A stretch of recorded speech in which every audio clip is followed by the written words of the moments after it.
여러분 안녕하세요. 오늘 또 저의 영상에 오신 것을 감사드려요. 이제까지는 노아의 홍수 이후 인류 최대의 사건이라 할 수 있는 전 인류의 바벨탑 사건과 그 결과 하나님의 징계를 받아 언어가 혼잡해지고 결국 인류 분산이 이루어졌지요. 이전까지는 전 인류에 대한 역사적 기록이었지만 이제부터는 하나님의 구속사의 주역으로 등장하는 셈의 후손들, 그 중에서도 특별히 이스라엘의 조상이 되는 아브라함과 그로부터 이어지는 족장들의 가계의 역사와 히브리인의 여정에 대해 알아볼 겁니다. 첫 번째 질문요. 아브라함은 누구이며 그가 어떻게 성경 속에 믿음의 조상이 되었을까요? 네, 창세기 11장 10절 말씀을 보니 이것이 셈의 후대라. 셈이 100세였을 때, 즉 홍수 후 2년에 아르박삭을 낳았고, 이렇게 기록하고 있지요. 셈의 아들 아르박삭은 지금의 아르메니아를 지칭하는 말도 되지요. 이렇게 셈의 후손으로 이어져 내려오다가 26절 말씀에 데라는 70년을 살고 아브람과 나홀과 하란을 낳았더라. 이렇게 기록하고 있지요. 아브라함은 노아의 축복을 받은 셈의 후손이네요. 성경은 이렇게 하나님을 경배하는 믿음의 혈통을 추적해가며 기록을 하고 있지요. 그리고 그는 그의 이복 동생 사라와 결혼을 하고 그의 형제 나홀은 조카와 결혼을 하지요. 그 당시에 이런 혈족 간의 근친 결혼은 지리적 제한과 순수 혈통의 보존이라는 측면에서 일반적인 현상이었고 단지 한시적인 허용일 뿐, 시내산에서 모세에게 율법이 주어진 때부터는 엄격히 규제되었죠. 아브라함은 혈연적으로는 이스라엘 민족의 조상이며 영적으로는 구속사 전반에 걸친 모든 성도들의 믿음의 아버지로 부름받은 그의 놀라운 순종과 강한 신앙의 생애를 살았던 그의 여정들을 이제 알아보게 될 것입니다. 창세기 12장 1절에서 4절 말씀을 보니 주께서 아브라함에게 말씀하셨는데 너는 내 고향과 내 친족과 내 아비의 집을 떠나 내가 너게 보여줄 땅으로 가라. 내가 너로 큰 민족을 이루게 할 것이며 너게 복을 주고 너의 이름을 위대하게 하리니 너는 복이 되리라. 너를 축복하는 자들에게 내가 복을 주고 너를 저주하는 자를 저주하리라. 너 안에서 땅의 모든 족속들이 복을 받을 것이라 하셨더라. 그러므로 아브라함이 주께서 자기에게 말씀하셨던 대로 떠났으며, 이 말씀을 보니 아브라함의 조상이 살던 갈대아 우르를 떠나 가나안 땅으로 가게 되는 여정이 시작되네요. 두 번째 질문요. 아브라함 일가가 살던 갈대아 우르는 어떤 곳이었기에 하나님께서 그곳을 떠나라고 하셨나요? 아브라함이 태어나서 자라고 성인이 되도록 살았던 갈대아 우르는 티그리스와 유프라테스 강 사이의 남쪽에 위치한 비옥한 페르시아만의 항구이며 이 고대 도시의 발굴로 인하여서 이곳에서도 바벨탑을 본뜬 탑들이 발견되었지요. 또한 달의 신에게 봉헌된 신전도 발견되었고요. 이곳은 대단히 발달되고 번영한 대도시였음이 밝혀졌지요. 아브라함은 고도로 발달된 대도시의 문명을 전통으로 받았던 도시 시민이었음을 알 수 있지요.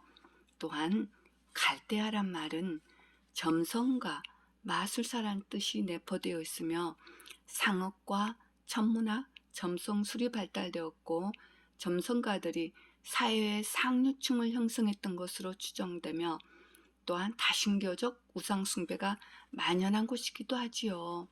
또한 이곳에서 성행했던 달의 신은 신이라 불렀으며 또한 이 지역은 마호메트교의 발상지이죠.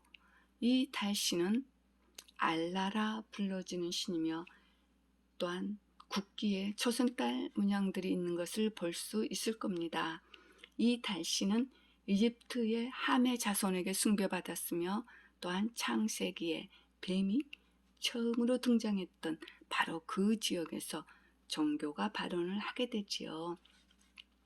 얼마 전 이슬람의 수장과 가톨릭의 교황이 종교 연합을 위해 두 남자가 서로 입맞추는 사진이 세상에 떠들썩했었죠. 지혜로우신 분들은 이해를 하실 겁니다. 또한 갈대아 우르의 우르란 지명은 빛나다, 불사르다란 뜻을 지닌 빛, 불이란 의미를 가지죠. 즉 불의 숭배가 성행했던 곳이죠. 얼마 전부터 천재지변이나 기상이변으로 인하여서 전 세계 곳곳에 산들이나 크고 작은 빌딩들이 릴레이로 수없이 장기간 불타는 일들이 있었죠. 우리 모두 걱정하고 심란했던 기억들이 있을 것입니다. 또한 전염병으로 인하여서 이웃나라에서는 시신을 불태워야 하는 대규모의 화장이 지속됐었고 지금도 인도에서는 성행하고 있죠. 전 세계적으로 일어나는 이런 일들을 보며 얼마나 마음이 아프고 걱정스러워서 안타까워들 했는지요. 그런데 문득 영화의 한 장면이 떠오르네요. 로마에 불을 지르고 불타는 로마를 바라보며 악기를 연주하며 시를 읊조리던 네로 황제의 모습이 말이죠. 왜 그런지 비극과 희극이 교차하는 아이러니한 상황이죠. 마치 불의 향연이라도 하듯, 마치 누군가를 환영하기 위한 빵빠레라도 하듯이 말이죠. 어찌됐든 그런 죄악이 만연해 있는 갈대아 우르라는 땅에서 유일신 하나님만을 섬기는 사람은 신앙생활을 유지하며 그 땅에서 사는 데는 큰 어려움을 느꼈을 겁니다. 하나님은 또다시 그곳에서 아브라함을 분리시켜 이끌어내십니다. 노아를 분리시켜 구원하셨던 것처럼 성경은 분리의 역사를 기록하고 있지요. 세상적인 풍요가 있고 뛰어난 고대 문명의 도시에 살던 아브라함이 하나님의 말씀을 쫓아 거칠고 황량한 가나안 땅으로 향하는 것은 하나님의 놀라운 계획과 섭리 없이는 도저히 불가능하지요. 아브라함은 단호히 그곳을 버리고 믿음의 순종의 여정을 떠나지요. 즉 갈대아 우르를 떠나 가나안 땅에까지 험한 여정을 하지요. 그러니까 여러분이 이해하기 쉽게 현대 용어로 풀어보자면요. 현대의 이라크 우르 지역에서 바벨론 지역을 거쳐 올라가 시리아 근교의 하란을 거쳐 레바논 경계를 거쳐서 이스라엘을 세감에 이르게 되죠. 창세기 12장 7절 말씀을 보니 주께서 아브라함에게 나타나시어 말씀하시기를 내가 이 땅을 내 씨에게 주리라 하시니 그가 그곳에다 자기에게 나타나신 주께 제단을 쌓았더라. 이곳은 세금이죠. 첫 번째 제단을 쌓는 곳으로 이후로는 또 자주 등장하는 지역이죠. 이 말씀에서는 가나안 땅에 대한 구체적인 약속이 주어지죠. 땅에 대한 약속이죠. 그러나 그 땅은 그곳에 거주해서는 안 될 함족의 후손들이 그곳에서 기반을 잡고 살고 있기에 아브라함의 믿음의 여정은 그리 순탄치 않다는 것을 알 수 있지요. 그들과는 인종적으로 종교적으로 서로 일치될 수가 없기에 하나님의 말씀에 순종하며 믿음만으로 여정을 갈 수밖에요. 세겜에서 다시 베델 동쪽으로 옮겨가서 그곳에서 주를 위하여 제단을 쌓고 주의 이름을 부르지요. 즉 아벨 대신 주신 셋의 후손 에노스처럼 말이죠.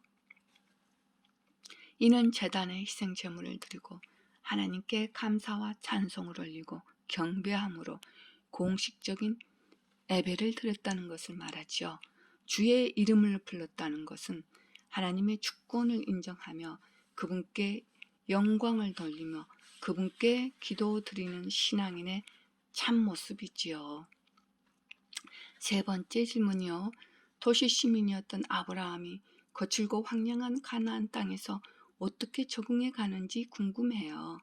네, 믿음으로 출발했지만 약속받은 땅이었지만 그러나 그곳은 가나안과 인구들과의 교제도 쉽지 않을 뿐 아니라 직설과 가축을 이끌고 이곳저곳 푸른 초목을 찾아 여름 건조기를 피하여 거칠고 황량한 땅을 이동하며 살아가기가 쉽지 않았던 거지요. 아브라함의 그곳에서의 삶은 이제껏 살아보지 못한 나그네요 유목민으로서의 모습으로 이동을 하며 매 순간이 안정적인 생활이 아니었겠죠.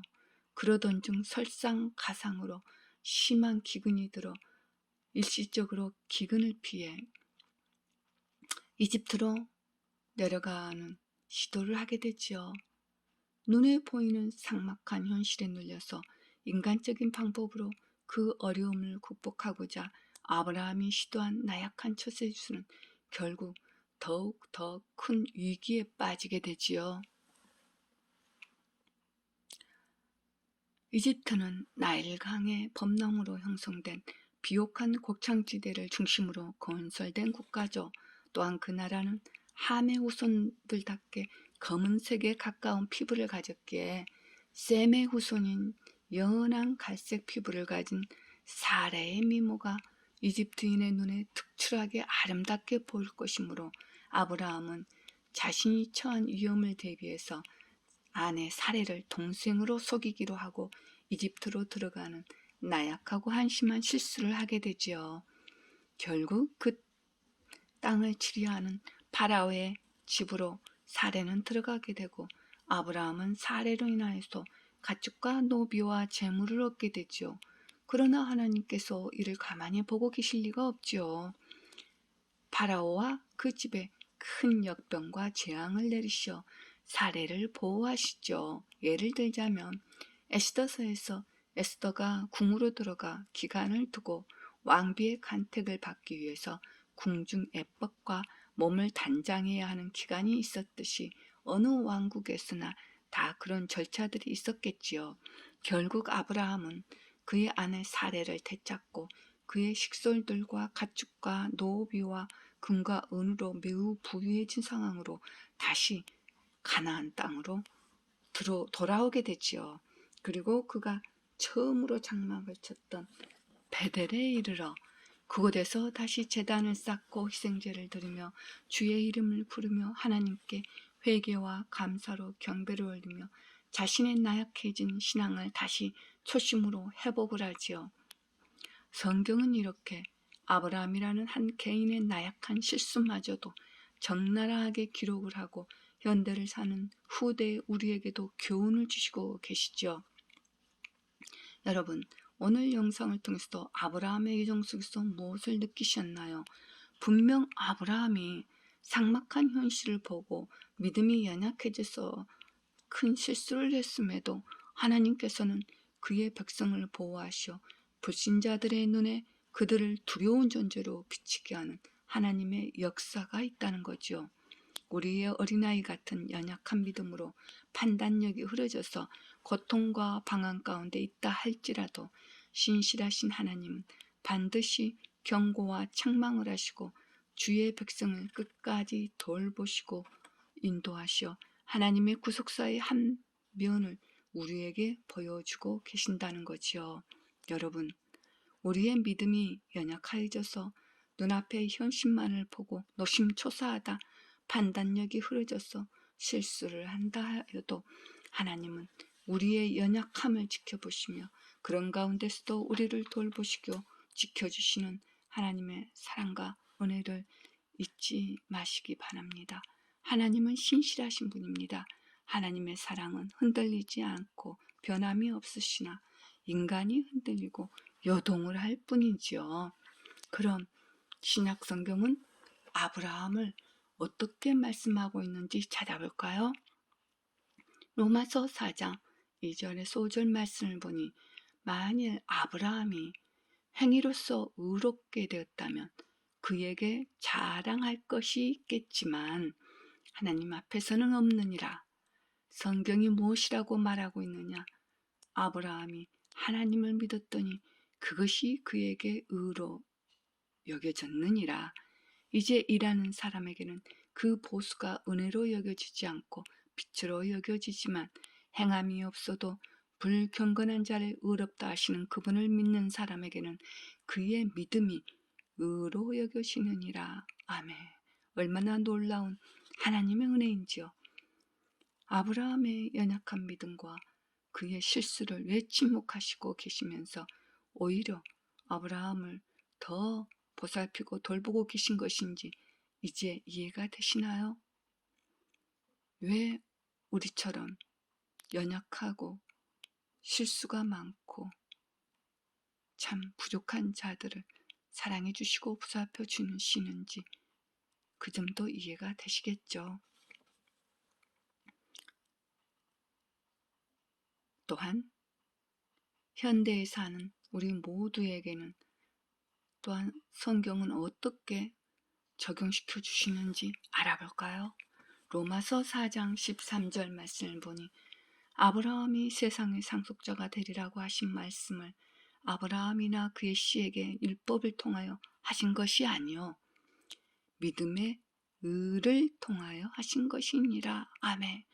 또한 16절 말씀을 보니 그러므로 상속자가 되는 것이 은혜를 따라 되기 위해서는 믿음으로 되거니와 마침내 그 약속을 모든 씨에게 확고히 하려 함이며 율법에 속한 자들뿐만 아니라 아브라함의 믿음에 속한 자들에게도니라. 그는 우리 모두의 아비라. 또한 23절에서 25절 말씀을 보니 이제 그에게 의로 여겨졌다고 기록된 것은 아브라함만을 위한 것이 아니요 의롭다고 여김을 받을 우리들 때문이기도 하니 곧 예수 우리 주를 죽은 자들로부터 살리신 그분을 믿는 자들이라. 예수께서는 우리의 범죄함을 인하여 들여주셨고 우리의 의롭게 하심을 위하여 다시 일으켜 주셨느니라. 또한 고린토후서 5장 21절 말씀을 보니 하나님께서 죄를 알지도 못하는 그를 우리를 위하여 죄로 삼으신 것은 우리로 하여금 그 안에서 하나님의 의가 되게 하려 하심이라. 아멘. 와우, 놀랍죠? 아브라함은 이렇게 예수 그리스도와 연결되어 있고 우리는 예수 그리스도 안에서 또 믿음으로 연결되어 있죠. 인간의 의가 아니라 하나님의 의만을 우리가 자랑해야 되는 거지요. 네 번째 질문요. 그럼 그런 놀라운 하나님의 은혜를 받은 아브라함과 같은 믿음의 아비를 둔 우리는 어떻게 살아야 할까요? 네. 고린토후서 5장 15절 말씀을 보니 그가 모든 사람을 위하여 죽으신 것은 산 자들이 이제부터는 더 이상 자신들을 위하여 살지 않고 자기들을 위하여 죽었다가 다시 살아나신 그분을 위하여 살게 하려는 것이니라. 이해가 되시나요? 살아도 죽어도 우리는 예수 그리스도 안에 있기에 우리의 남은 삶들은 예수 그리스도의 복음을 위하여 살아야 되는 거지요. 그의 놀라우신 이 사랑을 널리 전하며 살아야지요. 아브라함처럼 하나님께 경배를 드리면서요. 여러분, 오늘 또 지시간에서 기쁨이 있으셨으면 좋겠습니다. 다음 영상에서는 그의 조카 롯과 세계 최초의 연합군들이 모여서 가나안 남북 전쟁을 벌인 일들에 대해서 알아보겠습니다. 다음 영상에서 만나기를 바라며 정말 감사드립니다. 여러분, 안녕.